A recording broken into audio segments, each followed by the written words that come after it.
The unofficial start of the college football season is officially here. Welcome into Big Ten Media Days in Indianapolis. We are less than 24 hours away from Nebraska taking the stage, led behind a new head coach, Matt-Rhule, who makes his Big Ten debut tomorrow morning. But Philip, before we get into all the big red football stuff, there's plenty of stuff to break down in this conference. Well, let's start with the man in charge, the new commissioner for the Big Ten, Tony-Petiti. He got a chance to speak with the media today. Not only that, this is the last year where the Big Ten will have the East and West divisions, and the last year before the Big Ten will exist without USC and UCLA. That's right, Phil, but Petiti was quick to shut down any rumors about any new teams joining the conference as of now.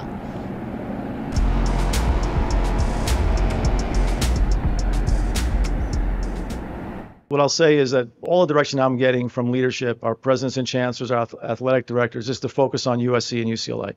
We have a lot of work to do there. I'm proud of the scheduling format that we created in football. I think it touches on all the right things, but we have significant work to do on scheduling our other sports, especially our Olympic sports, to come up with the best solutions. I believe that we've got a good plan in motion. I think we'll learn from it, and then like anything, there'll be tweaks and changes. But overall, that's really where we are. I'm not getting direction to do anything else other than that in terms of just what the conference looks like right now. And in some other exciting news for the conference, Petiti said today the Big Ten will have 34 games on broadcast TV this year, the most of any conference, with 45 planned for next year. And one of the biggest storylines of this week comes in Northwestern. This is Northwestern's first time without head coach Pat Fitzgerald on coaching staff since 2000. So in comes interim head coach David Braun. Fitzgerald was fired on July 10th due to hazing allegations within the program, Philip. Yeah, this is the first time, like you said, they've had this head coaching change since 2000. Northwestern was supposed to bring 3 players along with Coach Braun, but they opted out last night. So Coach Braun is the only Northwestern Wildcat addressing the situation here in Indy.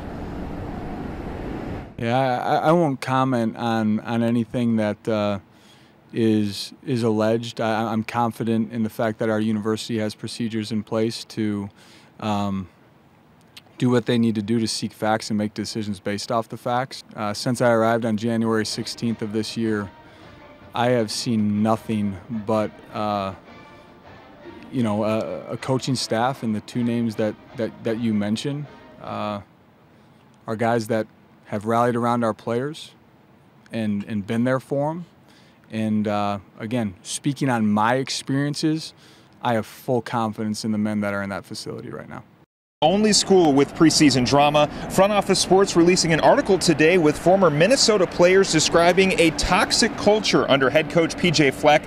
One of the allegations called, quote, the Fleck Bank, a system where players with enough coins earned through things like community service and studying can then get away with violations such as a positive drug test. Fleck and Minnesota do speak tomorrow. The Huskers open the season against the Golden Gophers on August 31st. And now on to the fun stuff, Phil. It's hard not to be very excited to hear from Matt-Rhule tomorrow. He's the son of a preacher, and as Husker fans know, that man can command a room.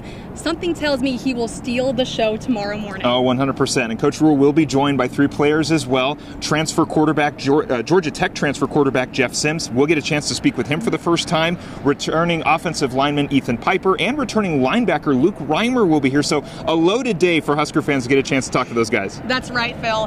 And those 3 guys have a lot of interesting storylines altogether. Now, Sims has yet to take a single game snap as a Nebraska quarterback.